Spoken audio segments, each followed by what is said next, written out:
Hi guys, and welcome back to another episode of That's What I Wrote with Tegan. And this week I thought I'd update you on how my presenting went over the weekend and how the TV premiere went as well. And I spoke a little bit about it in the last episode, but over the weekend I was a host at British Dressage Presents, which is like the dressage convention of the year for people in Britain. And it was my first time being a host for that event, but also like a first time being a host in general. I'm usually a keynote speaker or a presenter in my own rights, or I don't usually host events, so this is my first time doing it. And I'm pretty sure last week I said that I was quite nervous about it, which I was nervous about it for sure. But I actually ended up really enjoying it because it was so different to what I expected it to be. But the weekend was structured, so it was 2 days of different lessons and sessions with Becky Moody and Sophie Wells. And then they also had some other guests join them. But they put on different test sessions each day about different things within dressage. So there was like test. Oh my god, that's a tongue twister. Test tactics for riders. There was young horses, there was youth, there was some power riders, there was some jumping and how jumping can influence dressage and how you can combine the two trainings. There was groundwork with Joe. Joe is a Western rider and instructor, and he showed us how the groundwork can be so helpful to teach. Not only reflecting like communication with your horse on the ground, but also things that are really useful. Like he taught how to do leg yield and getting them to step over in the correct way. It's hard to explain over podcast because I'm not good with like words like that, but it was just really interesting, and I learned so much by watching that. I also learned so much by presenting because I was also with Alana Clark. She was my co-host for the weekend. Alana is such an incredible woman, and she's very experienced in the world of hosting. So getting to work alongside her and learn and like witness how she does it was actually really useful because I've never done it before, so I was kind of going with the flow. So it was good to work alongside her and see how she approached things. I actually wasn't as nervous as what I thought I was. I actually went into them really excited. I think I was more excited because it wasn't an event that was revolving around me. It was an event revolving around dressage, and I was just helping people learn more information. So I think because it wasn't about me and it wasn't like people coming to see me, I wasn't as anxious, which was really nice because I've had a year of like such anxiety regarding public speaking and writing and every aspect of my life. So it was nice to finally have something that I wasn't anxious doing and that I was actually excited to do. And to be fair, actually, I was anxious the night before the event because I didn't sleep very well, and I spoke to Alana about it in the morning, and she actually got anxious too, and we were both saying that we had bad dreams the night before about things that we both had bad dreams the night before about things that could go wrong at the event, which we laughed about in the end because it couldn't really go wrong because all we were doing was introducing each rider and their horse and the session that they were in. So we couldn't exactly go wrong. Although I did go wrong. I announced the wrong horse, but No, what happened was they gave us a sheet of information with all the riders in play and the horses in play. And then last minute someone changed the horse that they were riding. So I introduced like this beautiful grey mare, and then it was actually a grey gelding. But it doesn't really matter because it doesn't matter what gender the horse is at the end of the day. But I did find that kind of funny because I did like a really big like lineup of achievements for this horse. And then Sophie was like, actually, it's not that horse, it's a different one, but I'll tell you about this horse. But other than that, I think it went smoothly, and I'm very happy with how I came off. And I definitely think I got some improving to do with just being more confident when I speak and being more relaxed in myself, because one thing that Alana's good at is just adding her personality to it, adding her humour, just adding more of herself.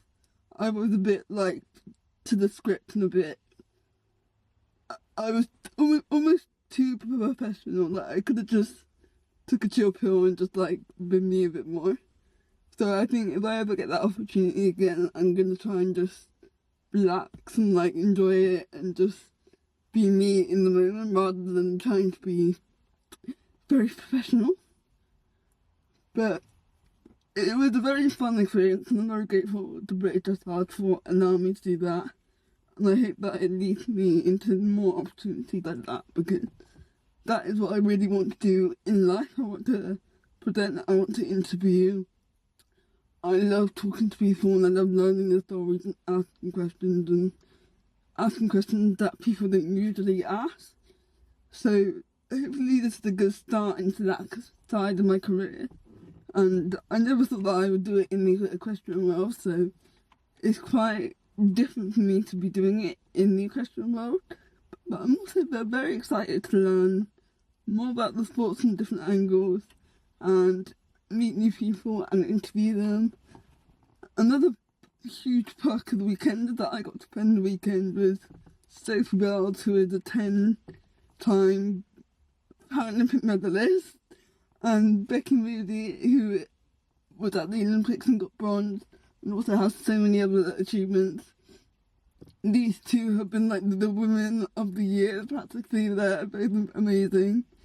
And I got to spend the weekend with them, and we had dinner, and like it was so fun listening to their stories and their perspectives on dressage and how it's changing and what they would like to do for it to improve, and how everything works, because a lot of the things that we don't see is like the behind the scenes of the work that you have to do to get to the Olympics or to get to the Paralympics, and like things that go on behind the scenes at those kind of shows. And at dinner I got to hear lots of stories about their journey to Paris and how they found it. One thing that I loved that both of them agreed and that both of them said was it's beyond amazing opportunity to get selected to go to these shows, but they went into them with the mindset of they're doing it for their horse and their horses' journeys, rather than they're going into it with the mindset of earning medals. And I think that's a better mindset to be in, because you're more likely to succeed and to do well if you're not focusing solely on the outcome. So they just saw it as a part of their horse's journey and training, and took it a day at a time. They both said that their horses were pretty sharp when they got to Paris, so it was very different for them when they were training in the UK. So they did change it a bit, but it was just very interesting to hear the way that their mindset works at these big shows, because you would expect that there's lots of pressure on them to do well, because the eventing team did so well, and we would love a dressage win. And yeah, it's a lot of pressure, but it was interesting to hear how they managed to handle it, and then how they put in the work while they were there into getting the horses prepared enough to go into that arena.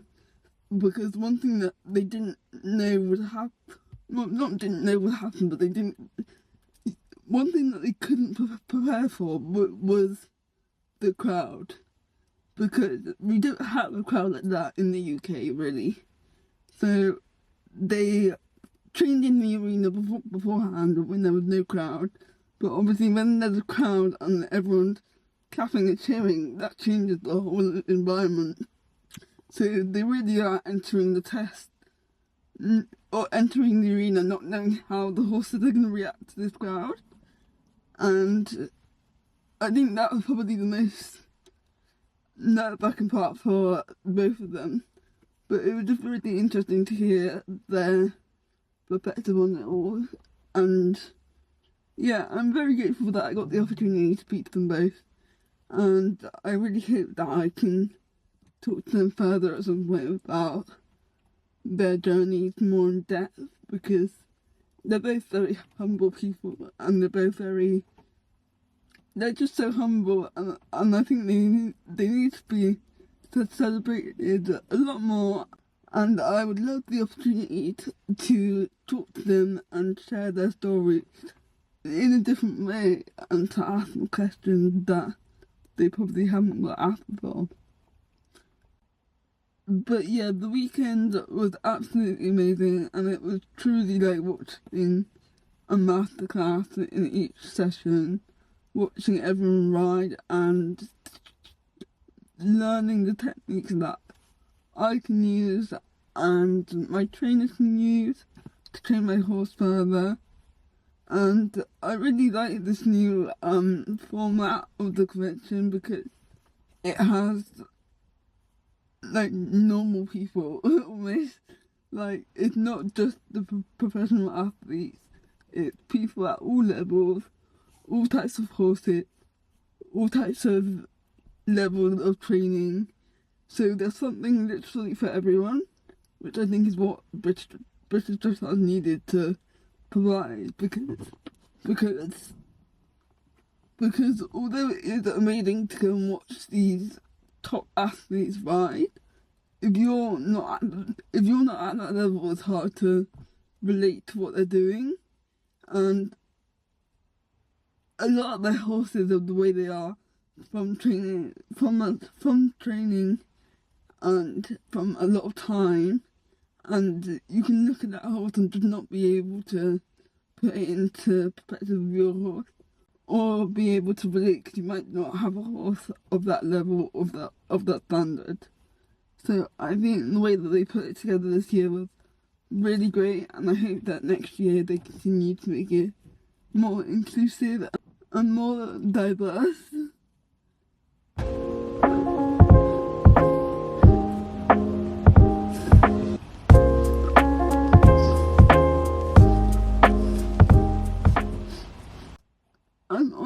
I'm honestly so tired. Like, I should have probably filmed this another day, but it was on my mind, so I wanted to just get my word on it out before I go to sleep. But the second thing that I wanted to talk about was the TV show that I'm on, or TV series. It will be out on December 3rd, and it will be on Amazon Prime. And it's called Dare to Defy, and it is a 3-part series with Richard Whitehead and Adele Roberts, and the whole series is about figuring out whether sport is inclusive enough, and the answer is no, it's not. But Richard and Adele investigate which sports have adapted to be more inclusive and how they do it well, and then they come together to make their own really inclusive event for sports. So in my episode I talked about dressage and RDA, and how RDA is one of the most inclusive sports, or charities that there are, because in RDA, which is riding for the disabled, they adapt riding to any disability, and it means that riders are able to connect with horses either on the ground or being ridden. So we talked about how that is inclusive, and when you go into the competitive side of it, how we are inclusive through gender, age, sexuality. It doesn't really matter within our sports because we all compete against each other now, men and women, and whatever gender you identify as. We compete all together. There are some age classes, but at least in para there isn't. So in para there's no age classes, there's no gender classes.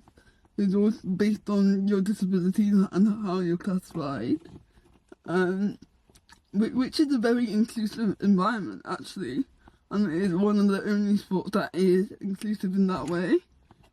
The only way that we aren't inclusive is probably getting classified with certain disabilities, which is what I do speak about in the episode. But I'm going to try and not say too much more because I really want you to watch it. I went to the premiere yesterday and I watched the first episode, and it was so amazing because not only did they compared Formula E to dressage and horses, which I've never seen before, but they're both becoming sports that are two of the most inclusive sports that I can't speak. My camera died, which is very rude, but as I was saying, the episode compared Formula E to paradressage, or equestrian sports in general, and shows how they are some of the most inclusive sports there are at the moment. And firstly, this is the first TV show that I've seen with so much representation for disabilities and disabilities in sports.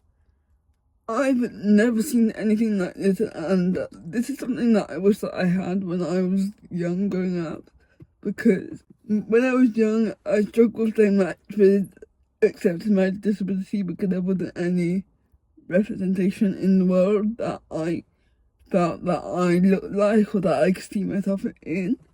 So having this being put out just feels really beautiful and amazing, because I know that the younger generation growing up wanting to be in sports, and people that have disabilities or parents of children with disabilities, they're now going to have something that they can watch where they feel represented on TV or on screen, and it's something that I never saw growing up. So I'm incredibly grateful to have been given this experience, and I can't wait for everyone to see it, because I mean I've only seen episode 1, but I'm so excited to see 2 and 3, because episode 1 is so catching, and the storyline and everything, it's just amazing to watch. So I really hope that you guys tune in to watch it. It'll be going on Amazon Prime on December 3rd, and it's called Dare to Defy.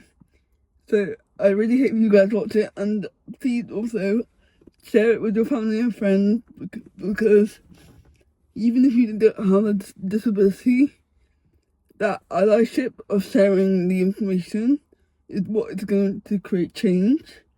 And we need change in the world of sports and disabilities in sports, because without people talking about it and without people being loud about it, we're not going to get change. So please do share and show love to the show, because I can't wait to see what comes, because we really need change just to be more inclusive. even in a sport that is already quite inclusive, there's things that we need to work on. So, yeah. Oh, my brother too. My mum and brother. But anyway, that's all that I have for this week. As I said, I will be getting guests on the show, and that is being organised. That is happening. So stay tuned. And yeah, I'll see you guys next week. I am now on Spotify and Apple Podcast, and the video will be on YouTube. So don't forget to tune in and like and subscribe and all that jazz. And I'll see you next week. Bye guys!